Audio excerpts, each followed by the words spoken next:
Hello friends, आइए आज इस वीडियो में हम देखें कक्षा 5 की प्रकृति की कार्य पुस्तिका से पाठ नंबर 10 पेड़ पौधों का भोजन इसके प्रश्नों के उत्तर।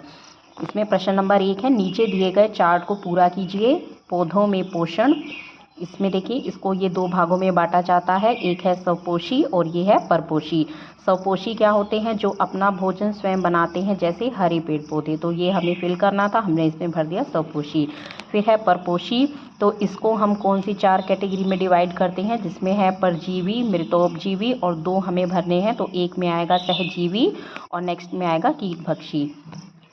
अब है प्रश्न नंबर 2, जो जीव प्राकृतिक रूप से उपलब्ध सरल कच्चे पदार्थों का उपयोग करके अपना भोजन तैयार करते हैं वे कहलाते हैं। तो हमें इन 4 ऑप्शन में से बताना है, तो इसमें सही ऑप्शन आएगा स्वपोषी।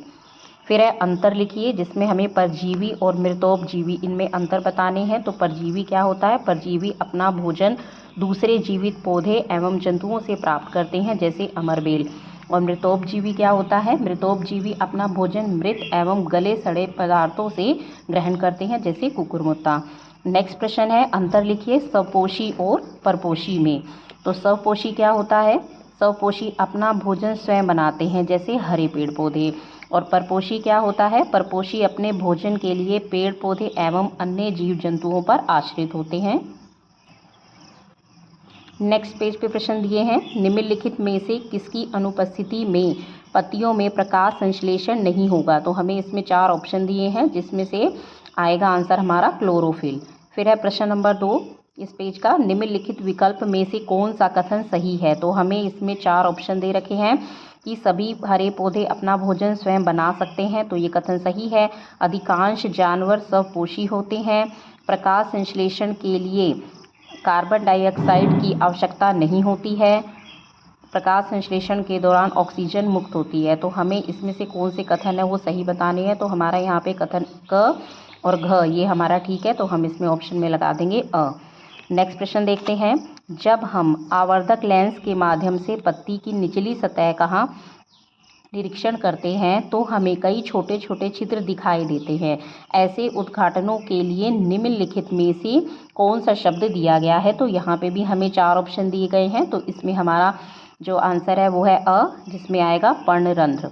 नेक्स्ट प्रश्न, नीचे दिए गए पैराग्राफ के रिक्त स्थानों को बॉक्स में दिए गए शब्दों से भरिए। हमें कुछ यहाँ पे शब्द दिए हैं, तो इसे हमें जो है इन खाली स्थानों में हमें भरना है। इसमें एक नोट भी दिया है, एक शब्द का उपयोग एक से अधिक बार भी हम कर सकते हैं। तो देखते हैं, पत्तियों में एक हरे रंग का रंग द्रव्य होता है जिसे डैश कहा जाता है। तो ये आएगा क्लोरोफिल कहा जाता है। जो सूर्य के प्रकाश से डैश को अवशोषित करता है, तो इसमें आएगा ऊर्जा को।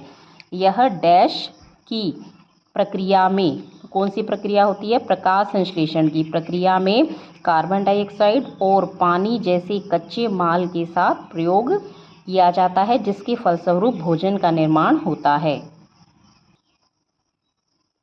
अब हमें नेक्स्ट पेज पर प्रश्न दिए हैं। प्रश्न नंबर इसमें 1 है, खमीर, मशरूम और ब्रेड मोल्ड्स में पोषण के तरीके के लिए उपयोग किए जाने वाला शब्द है। यहाँ पे हमें 4 ऑप्शन दिए हैं, तो इसमें आएगा मृतोपजीवी।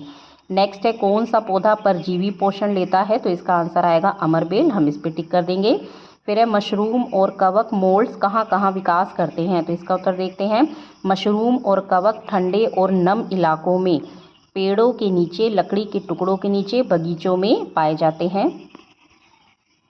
नेक्स्ट प्रश्न, जेमी जब अपना गृह कार्य करती थी तो उसकी खिड़की से उड़ने वाली मक्खियाँ उसे परेशान करती थी। अगले दिन वह नर्सरी गई और निम्नदर्शित पौधा खरीद कर लाई। देखिए इसमें एक चित्र दिया है, तो इसने कहा है कि वो पौधा ये खरीद के लाई। तो हमें इसमें क्या बताना है? प्रश्न दिया है, जेमी ने कौन सा पौधा खरीदा, हमें इस पौधे का नाम बताना है।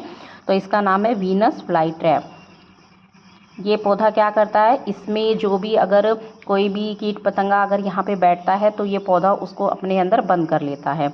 इसके बाद है ख प्रश्न में, उपरोक्त पौधे को उसकी खिड़की पर लगाने से जेमी की समस्या को हल करने में कैसे मदद मिली। तो देखिए इसमें हमने लिखना है कि इस पौधे की पत्तियों पर जैसे ही मक्खी बैठती है, इसकी पत्तियों के दोनों हिस्से बंद होकर उसे कैद कर लेती है।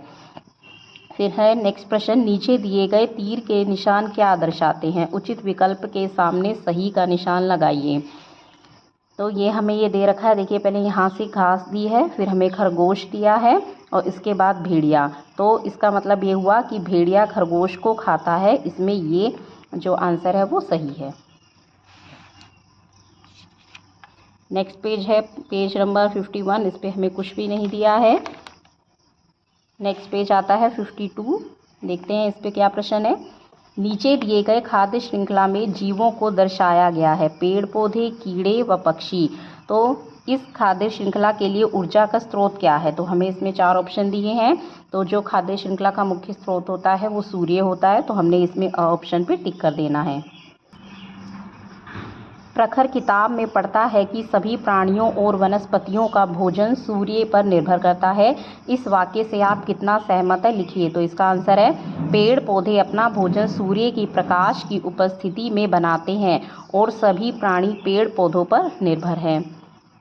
नेक्स्ट प्रश्न, जंगली बाघ, भेड़िया, शेर और तेंदुआ जैसे जानवर पौधे नहीं खाते हैं। क्या इसका मतलब यह है कि वे पौधों के बिना जीवित रह सकते हैं? क्या आप एक उपयुक्त स्पष्टीकरण प्रदान कर सकते हैं? तो देखें इसका उत्तर, नहीं, वे पौधों के बिना जीवित नहीं रह सकते, क्योंकि जिन शाकाहारी जानवरों का शिकार करके वे अपना भोजन प्राप्त करते हैं वे अपने जीवन के लिए पेड़ पौधों पर निर्भर हैं।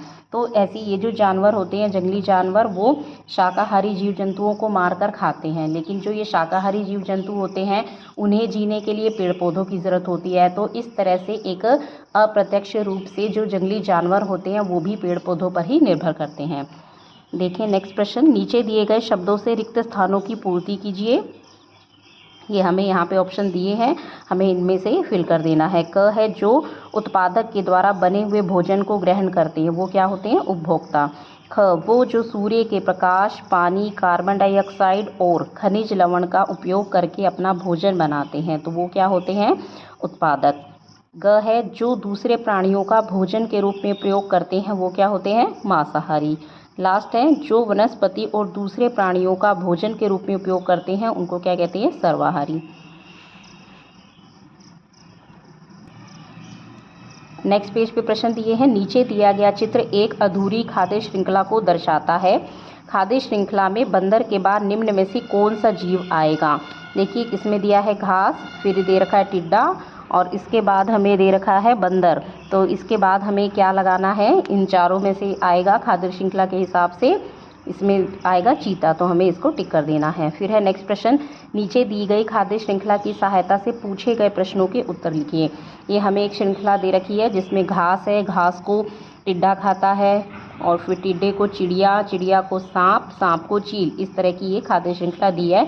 इसके आधार पर हमें प्रश्नों के उत्तर देने हैं। क है उपरोक्त खाद्य श्रृंखला में उत्पादक कौन कहलाएगा? तो इसमें आएगा घास, क्योंकि यहाँ से हमारी खाद्य श्रृंखला शुरू हुई है। फिर शाकाहारी प्राणी कौन है? टिड्डा। मांसाहारी प्राणी कौन है? चील। खाद्य श्रृंखला में प्रथम उपभोक्ता कौन है? टिड्डा। द्वितीय उपभोक्ता कौन है? चिड़िया। नेक्स्ट प्रश्न, निम्नलिखित प्रश्नों के उत्तर लिखिए। क, सन 1940 में एक टापू पर भूरे रंग का सांप आ गया, जिसकी वजह से एक समूह वर्ग की संख्या घट गई और कीट मकोड़ों की संख्या बढ़ गई। वह प्राणी कौन सा होगा जिसकी संख्या टापू पर सांप के लाए जाने से घट गई? तो यहाँ पे क्या आएगा? इन चारों ऑप्शन में से आएगा मेंढक। फिर है ख, कौन से जीव भोजन के रूप में मृत जानवरों, जानवरों के मलमूत्र, पौधों के पत्तों के साथ साथ पौधों के कचरे को भी विघटित करते हैं? तो यहाँ पे हमें 4 ऑप्शन दिए हैं जिसमें से आएगा विघटक। नेक्स्ट प्रश्न है, दिए गए खाद्य जाल के अनुसार पूछे गए प्रश्नों के उत्तर लिखिए। तो ये हमें एक खाद्य जाल दे रखा है, आइए देखिए क्या प्रश्न पूछे हैं। चूहे को कौन कौन खाता है? तो चूहा देख लेंगे कहाँ पे है, तो इसको हमें दिखाना, बताना है कि कौन कौन इसको खाता है। तो इसका निशान जो है वो यहाँ से इधर, यानी कि ये इसकी खाद्य श्रृंखला में आएगा और ये यहाँ से ये इसको खाता है, तो यहाँ से इधर सांप और बाज ये आ जाएंगे इसके आंसर में। ख है बाज क्या क्या खाता है? तो इसमें आएगा, इसको जहाँ जहाँ से इसका मिलान करा गया ये सारे आंसर आ जाएंगे। चूहा, सांप, खरगोश, टिड्डा, छिपकली। फिर है छिपकली क्या क्या खाती है? तो छिपकली को इसका मिलान यहाँ से किया गया है, तो इसका मतलब ये है टिड्डा। ऊपर दिए गए आहार जाल में चूहों की संख्या घट जाए तो खाद्य जाल पर क्या असर पड़ेगा? तो आंसर देखें, चूहों की संख्या घटने से सांप को आहार नहीं मिलेगा व बाज के आहार में कमी हो जाएगी।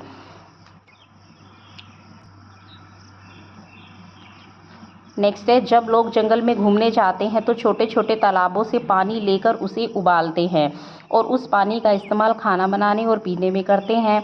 एक तालाब से पानी निकालना सुरक्षित है जहां मछलियां और अन्य जीव रहते हैं। उन तालाबों या झरनों से पानी नहीं लेना चाहिए जिनमें बहुत कम जीव हों। तो इसके क्या कारण हो सकते हैं? तो हमारे पास कुछ ऑप्शन दिए हैं।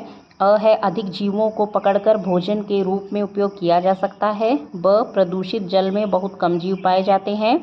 स, गहरी और खतरनाक झीलों में जीव नहीं रहते। और लास्ट है, जिस पानी में कोई कार्बनिक पदार्थ नहीं होता है वह शुद्ध होता है, इसलिए इसे संरक्षित किया जा सकता है। तो इस हिसाब से हमारा जो आंसर आएगा वो द आएगा। लास्ट वाला हम इसको टिक कर देंगे। नेक्स्ट प्रश्न है, नीचे दिए गए खाद्य श्रृंखला के चित्र में प्रत्येक तीर का निशान प्राणी के आहार को दर्शाता है। देखिए, इसमें खाद्य श्रृंखला दे रखी है तो इसके बेस पे हमें आंसर करना है। दिए गए चित्र में टिड्डे की क्या स्थिति होगी? तो जहाँ पे ये आर लिखा है हम यहाँ पे टिड्डे को रखेंगे, तो इसलिए हमने आर ऑप्शन पे टिक कर देना है। नेक्स्ट प्रश्न, दी गई खाद्य श्रृंखला में से किसी एक का भोजन जाल खींचिए। इसमें हमें देखिए कुछ इस तरह से लिख के दे रखे हैं नाम, तो हमें इसके हिसाब से एक खींचना है। तो हमने ये सेकंड वाला है, इसको हमने ड्रॉ किया है। पहले हमने सूरज बनाया है और इसके बाद है घास, यानी कि घास उगने के लिए यहाँ इसकी जो है प्रकाश की ज़रूरत पड़ी। फिर उसके बाद है खरगोश, खरगोश यानी कि घास को खाता है। इसके बाद बनाया चील, तो चील जो है वो खरगोश का आहार है। इस तरह से हमने ये खाद्य श्रृंखला निर्माण किया है। लास्ट है, जब कारखानों से रासायनिक पानी किसी नदी या झील में बहाया जाता है तो उसमें रहने वाले जीवों का क्या होता है? इससे उनके खाद्य श्रृंखला पर क्या प्रभाव पड़ता है? तो इसका आंसर है, रासायनिक पानी नदी या झील में डालने से उसमें रहने वाले जीव मर जाते हैं, जिससे उन जीवों को खाने वाले दूसरे जीवों के आहार में कमी आ जाती है, तो उनका जीवन भी ऐसे कठिन हो जाता है। तो ये तो था पाठ नंबर 10, पेड़ पौधों का भोजन। इसका अभ्यास का देखिए हमने पूरा हल देखा है। अगर आप और पाठों के सॉल्यूशन चाहते हैं तो आप इस चैनल को सब्सक्राइब करें। Thank you.